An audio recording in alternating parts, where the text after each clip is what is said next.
prazer enorme estar com vocês aqui mais uma vez. Dessa vez não tão próximo assim, né? Eu estou aqui na sede, vocês, cada um na residência de vocês, no trabalho, ou em qualquer lugar que você está se conectando. Mas é muito bom ter a sua companhia. Quem sabe, muito em breve, nós vamos ter o prazer de estarmos juntos e, quem sabe, trocar um abraço caloroso. Mas até lá, que o Senhor Deus continue protegendo e guardando. Nesta noite, eu trouxe um texto para que nós pudéssemos meditar juntos. Ele se encontra no livro de Romanos. Nós vamos ler o capítulo 1, versículos 16 e 17. Eu convido você, se você tem uma Bíblia em casa, no seu celular e perto de você, se você desejar nos acompanhar, por favor, abra a sua Bíblia no livro de Romanos, capítulo 1, versículos 16 e 17. Tudo bem? Então, enquanto vocês localizam o texto, eu vou convidar todos vocês para, em reverência, do jeito que você se encontra, vamos solicitar a orientação do nosso Pai Celeste. Bondoso Deus, maravilhoso Pai, obrigado, Senhor, pelo privilégio que nos concede de, mais uma noite, podermos abrir a Tua Palavra e beber da Tua sabedoria. Por favor, Senhor, envia Teu Santo Espírito para iluminar as nossas mentes, nos dar discernimento, para que possamos entender o que o Senhor quer revelar para cada um de nós. É o que nós te pedimos e agradecemos em nome e pelo amor de Jesus. Todos encontraram o texto? Muito bem. Antes de iniciarmos a leitura, eu gostaria de fazer alguns comentários breves sobre o livro de Romanos, para que a gente entenda um pouco melhor. Eu até dou um conselho para vocês que estão com tanto tempo livre agora, né? Se dediquem a estudar um pouco esse livro. Estude um pouco Romanos. Com certeza existe uma probabilidade enorme de acontecer uma transformação na sua vida, na sua forma de pensar, na sua forma de agir. O livro de Romanos é a única epístola escrita por Paulo antes que ele conhecesse os irmãos ali em Roma. Todas as outras cartas Paulo escreveu depois que havia visitado, trabalhado, conhecido os irmãos, e aí Paulo escreve uma carta para aqueles irmãos que ele já conhecia. O livro de Romanos não. Paulo manifesta o desejo de ter com os irmãos ali em Roma, mas ainda quando não havia acontecido esse encontro, Paulo, então, inspirado por Deus, escreve uma carta que, na verdade, é um resumo completo da Bíblia. É como se fosse uma doutrinação, como se fosse um estudo bíblico, um preparo para aqueles irmãos ali em Roma, para que eles pudessem conhecer Jesus de uma forma ampla, conhecer o plano salvífico de Cristo. Existem algumas características da igreja ali em Roma que nós precisamos trazer para o contexto, para que a gente entenda a forma de agir e de pensar dos irmãos ali em Roma.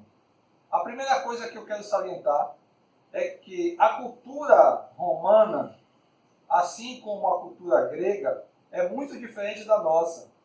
Em que aspecto?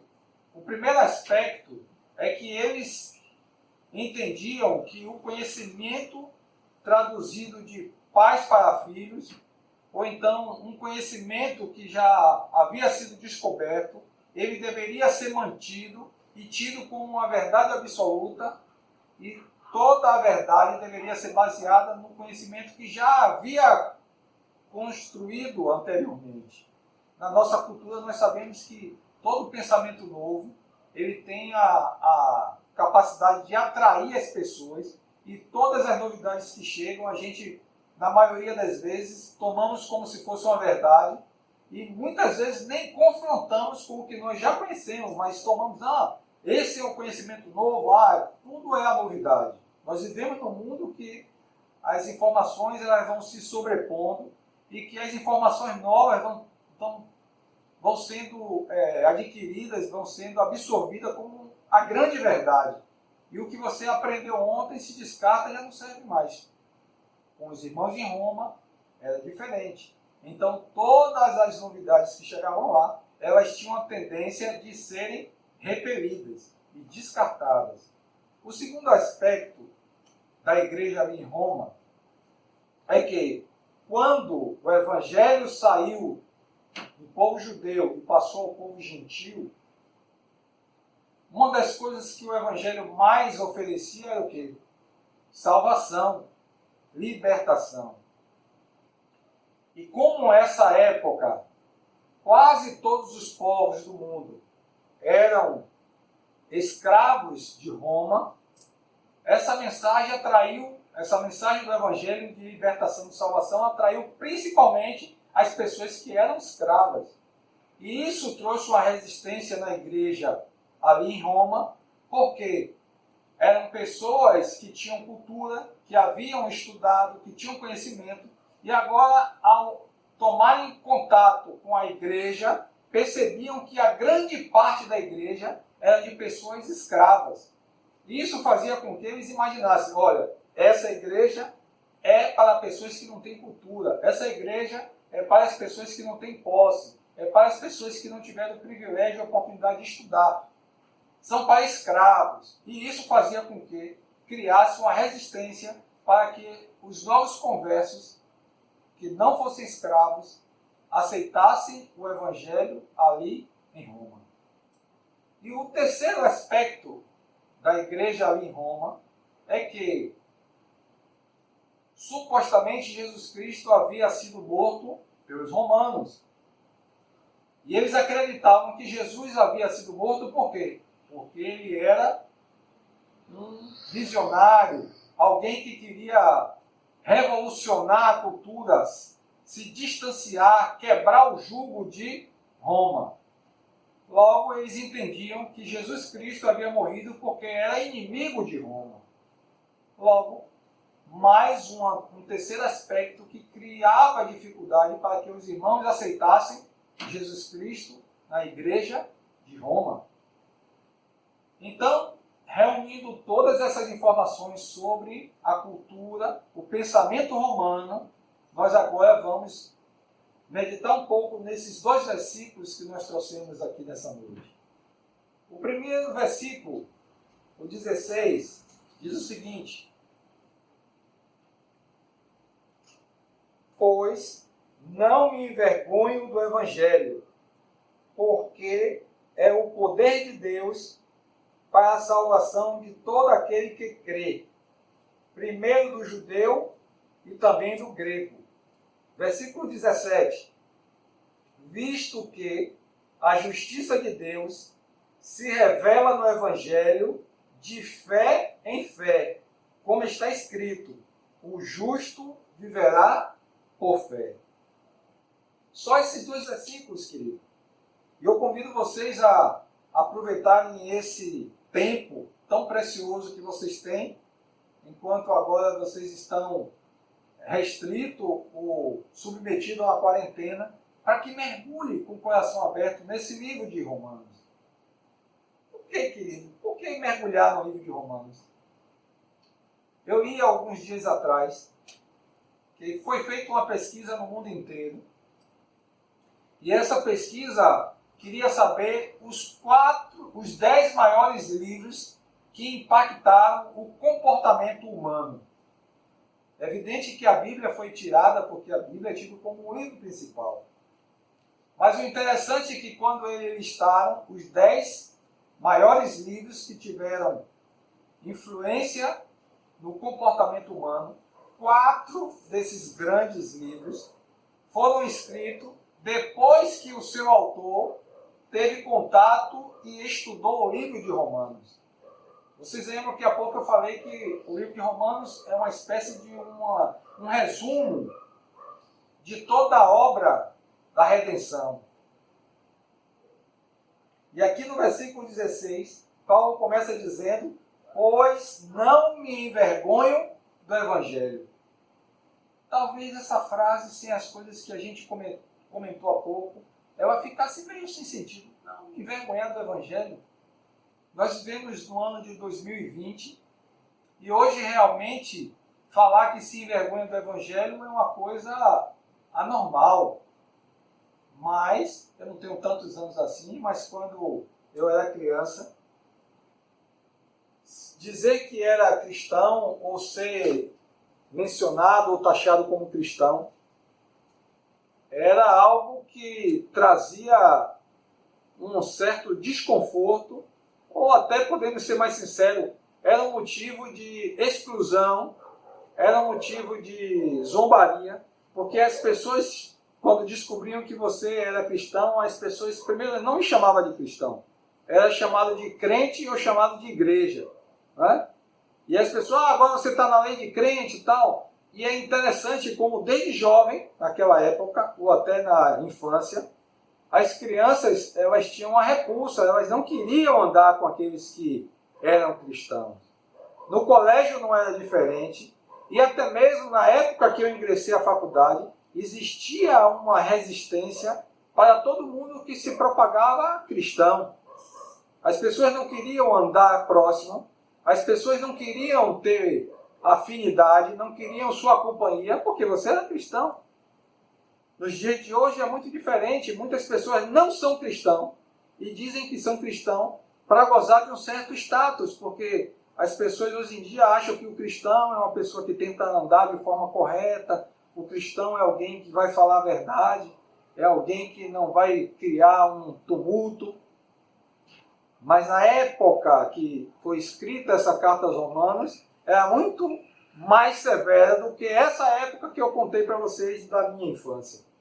E é por isso que Paulo começa no versículo 16, e digo que começa porque do versículo 1 até o versículo 15, Paulo faz uma introdução, admoestações, se mostrando quem era ele, servo de Jesus Cristo, e que há muito tempo teve vontade de conhecer os irmãos ali, mas ele acreditava que Deus ia conceder esse privilégio, mas que até então não havia concedido. E aqui no versículo 16 ele começa propriamente a carta, e ele começa dizendo, mas não me envergonho do Evangelho. Por quê? Porque ele sabia que muitas pessoas que ouviam falar do Evangelho, o coração ardia por conta do Evangelho, mas elas sentiam um medo de se entregar ao Evangelho. Por quê? Porque sabia que era uma igreja que era frequentada por escravos, pessoas que não estudaram muito, pessoas que não tiveram cultura. E Paulo olha para eles e diz, olha, eu não me envergonho do Evangelho. Mas quem era Paulo? Alguém que não tinha cultura? Alguém que não tinha conhecimento? Não, muito pelo contrário. Paulo havia estudado nas melhores universidades da época. Esteve ali aos pés do maior teólogo em Jerusalém, que era Gamaliel. Paulo poderia mostrar um currículo das coisas, do conhecimento que ele tinha, mas ele diz que ele se apresentou como servo de Jesus Cristo. E diz que não se envergonha do Evangelho. Eu quero abrir uma pausa aqui para falar para vocês o que é o Evangelho. Se nós levarmos ao pé da letra, o Evangelho significa notícia boa, boas novas. Mas que notícia boa é essa que Paulo não se envergonha? Que boa nova é essa que Paulo não se envergonha? Irmãos, a notícia boa que pode me alcançar hoje e que pode alcançar cada um de vocês que está conectado conosco nesse instante é que nascemos em pecado e a palavra de Deus diz que o salário do pecado é a morte. Então, tudo que nós tínhamos direito era morrer. Mas a palavra de Deus também diz que as misericórdias do Senhor se renovam a cada manhã. E este é o motivo de não sermos consumidos. Irmãos, Deus, sabendo que eu sou pecador e que você é pecador, criou um plano maravilhoso no céu, mesmo antes da entrada do pecado no mundo, para que o próprio Deus viesse aqui, vivesse como homem e morresse para pagar os meus pecados e os seus pecados. Você agora entende porque eu falei que supostamente Jesus Cristo havia morrido pelos romanos? Porque hoje, no ano de 2020, muitas pessoas acreditam que Jesus morreu por conta dos romanos.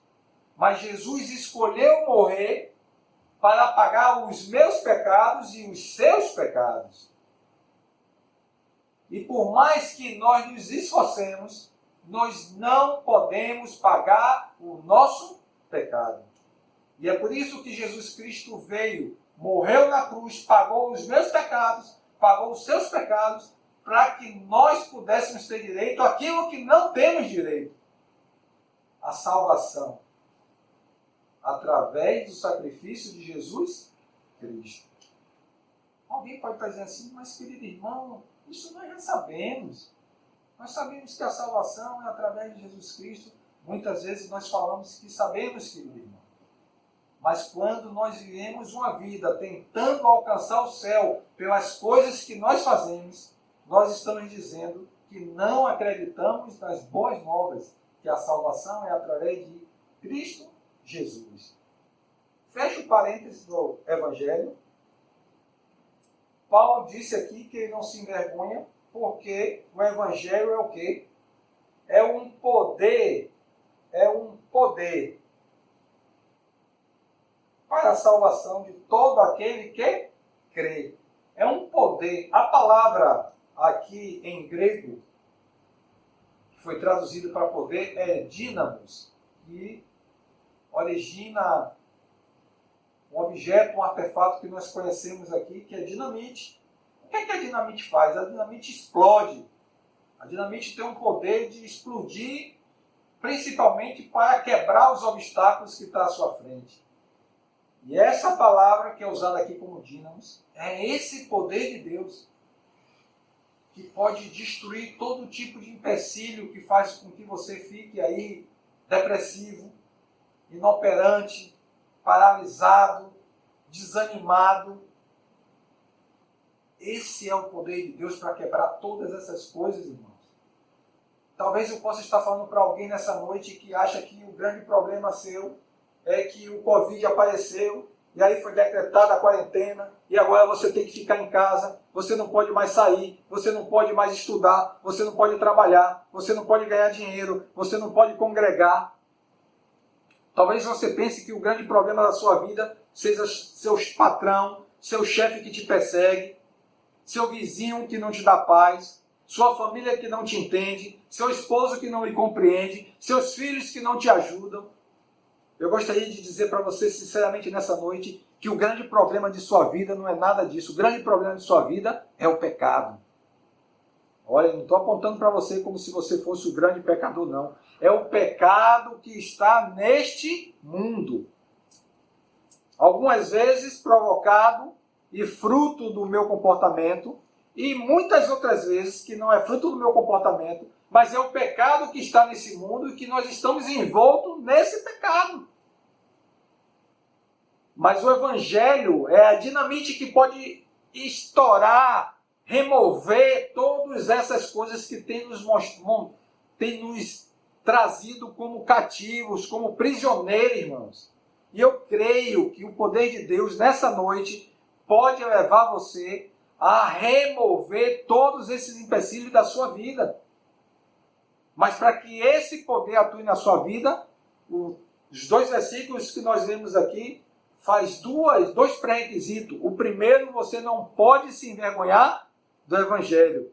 E o segundo, você precisa crer. Você agora ficou mais tranquilo. Diz, olha, se não é se envergonhar do Evangelho, não me envergonhe. E se também é crer, está tudo resolvido. Você crê realmente que a salvação veio através de Cristo Jesus e não através do seu esforço? Se nós tivéssemos tempo aqui, a gente ia abrir um parêntese para a gente discutir o que é crer, o que é fé. É interessante como nós temos um poder de acreditar em quase tudo que nos contam. Vivemos numa época agora de fake news, né? A gente não suporta mais, porque praticamente de cada 10 mensagens que você recebe no seu smartphone, 8 a 9 delas são mentiras. Mas geralmente a gente acredita, recebe 10 mensagens, nós acreditamos em 11 mensagens.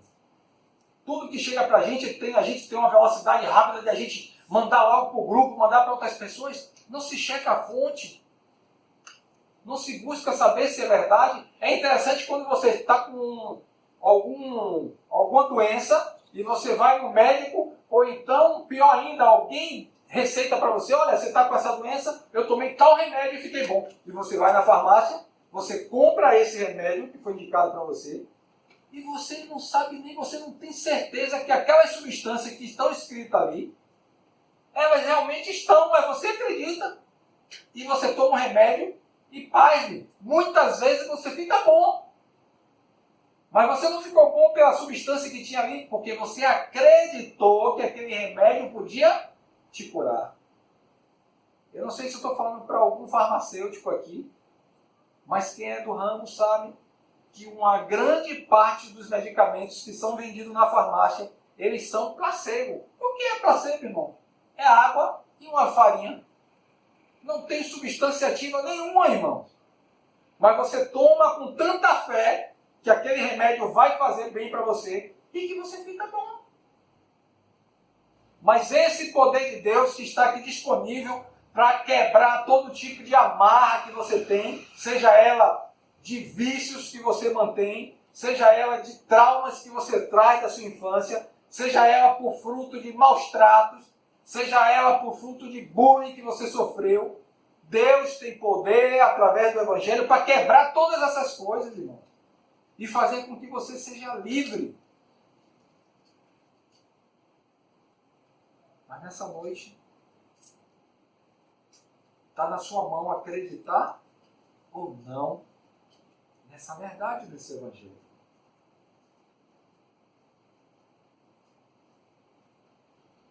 Alguns anos atrás, uma cidade norte-americana, tipicamente agrícola, eles tinham vindo de uma estiagem de várias semanas.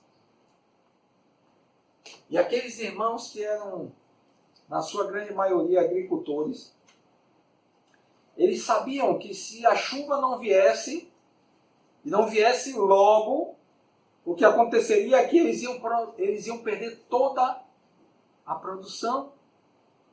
Eles tomaram a decisão, chamaram toda a cidade para congregar à noite, para que eles orassem a Deus, pedindo a Deus que enviasse a chuva. E praticamente toda a cidade foi para aquele local, e ali se dirigiu também uma criança, bem pequena ainda, e aquela criança levou um guarda-chuva.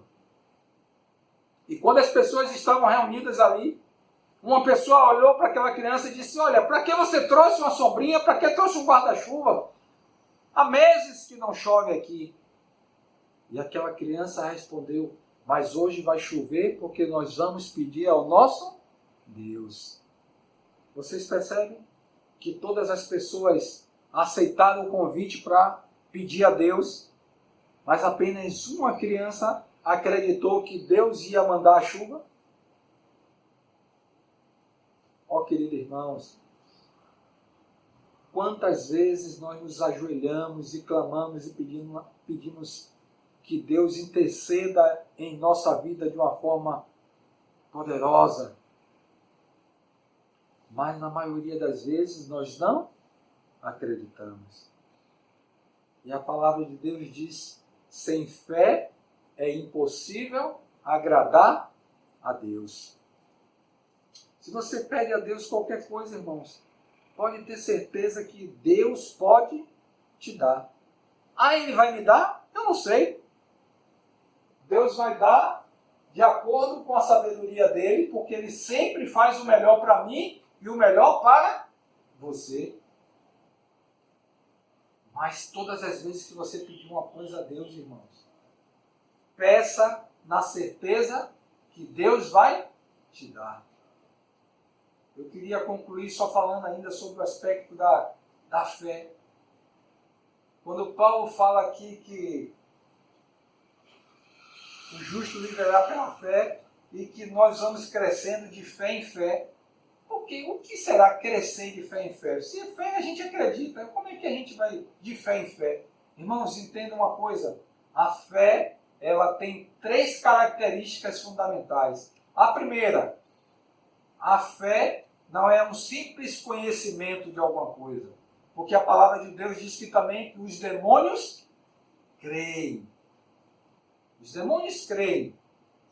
Mas a fé precisa gerar um sentimento dentro do meu coração, do seu coração, que gera obediência à palavra de Deus. Quer um primeiro conselho nessa noite? Tudo que está escrito na palavra de Deus, se você ler, você entendeu, faça. Ah, irmão, mas isso é do tempo antigo. Não, está escrito. É o mesmo Deus ontem e sempre. Faça o que Deus manda e deixe o resto com Deus. A segunda coisa é que a fé gera obediência. E a segunda coisa é que a fé faz com que nós possamos passar no meio do vale da sombra da morte sem temer. Porque quando nós acreditamos que tem um Deus que vai à nossa frente, irmãos, nós vamos em paz. E nessa noite eu gostaria que você acreditasse que Deus tem poder para trazer paz ao seu coração.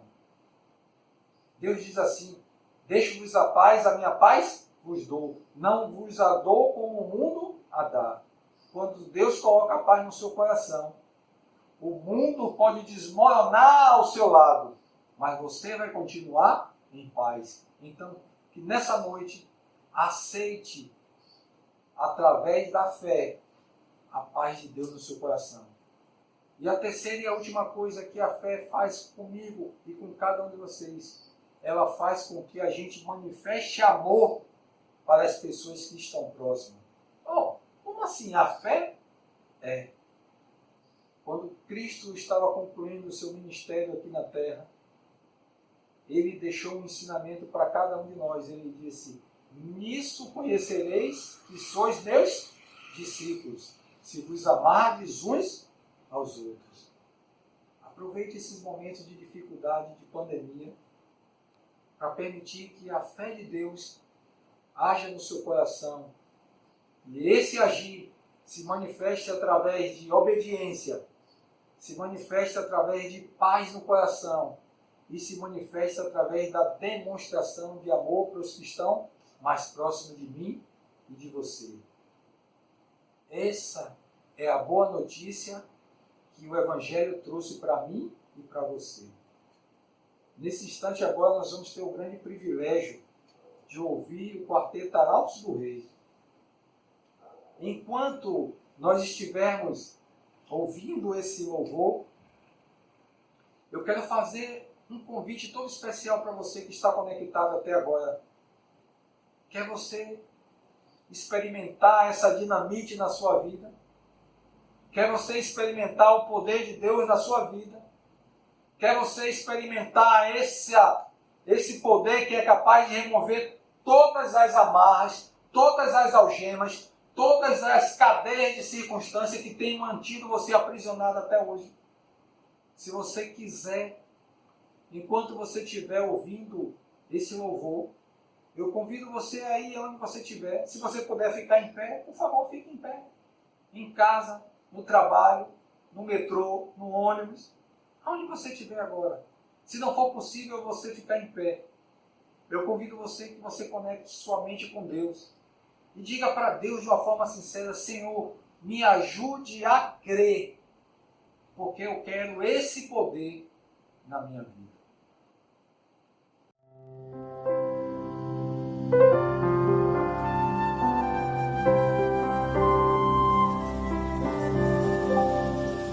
A graça é um ponto de encontro, lugar onde os fardos se espalham no chão, onde todo que chega cansado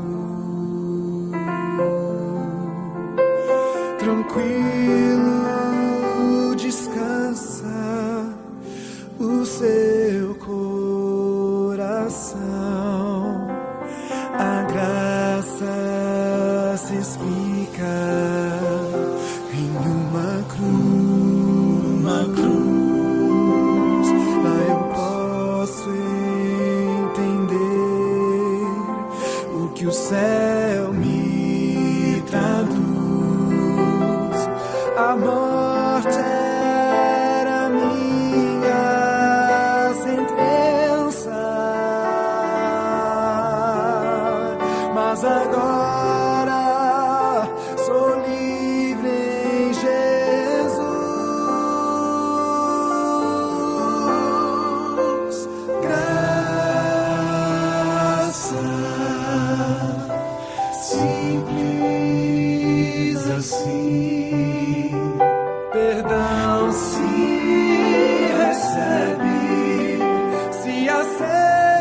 mão mostrou-nos a estrada de volta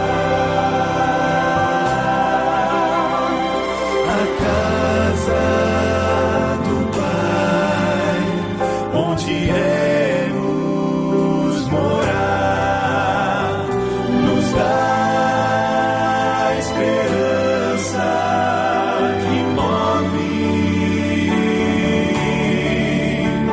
a certeza que Cristo em breve virá.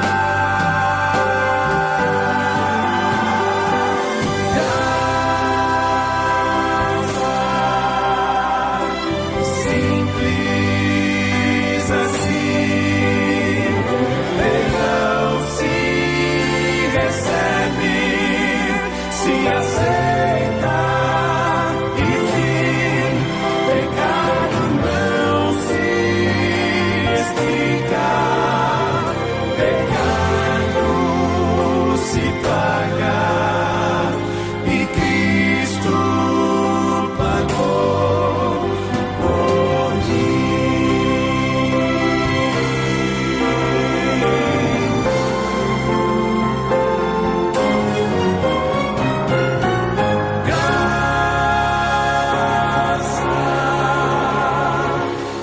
simples assim, perdão se recebe, se aceita e fim, pecado não se explica, pecado se paga e Cristo pagou por mim.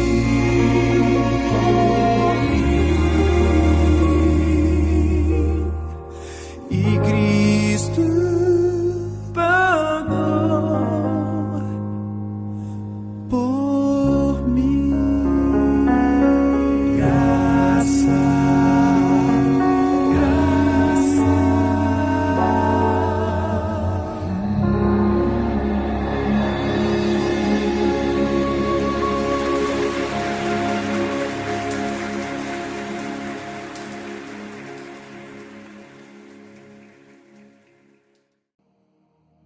Tomou sua decisão aí na sua casa?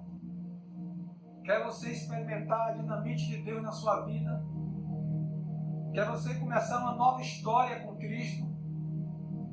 Quer você conhecer mais sobre esse livro de Romanos? Quer conhecer mais sobre o Evangelho? Sobre essa força sobrenatural que é capaz de transformar nossas vidas? Olhem comigo nesse instante. Senhor nosso Deus, maravilhoso Pai, Tu conheces, Senhor, os corações sinceros que estão se abrindo para o Senhor nesse instante. E temos certeza que o Teu Santo Espírito vai fazer morada em todos esses corações. Por favor, Senhor, usa esse poder sobrenatural para remover todo tipo de pecado, de empecilho, de amarras que existem em nossas vidas. Seja eles físicos, mentais, espirituais. Quebra, Senhor. Quebra esses laços, Senhor. Faz com que possamos nos sentir livres, Senhor. Queremos Te servir com todo o nosso coração. Nós não nos envergonhamos do Seu Evangelho. E nós cremos, Senhor, que o Senhor pode fazer isso por cada um de nós. Então, por favor, Senhor, faz esse milagre nesse instante na nossa vida. Não faça amanhã, nem para a semana. Faça agora, Senhor, esse milagre em nossa vida. Transforma nosso coração. Em nome de Jesus. Amém.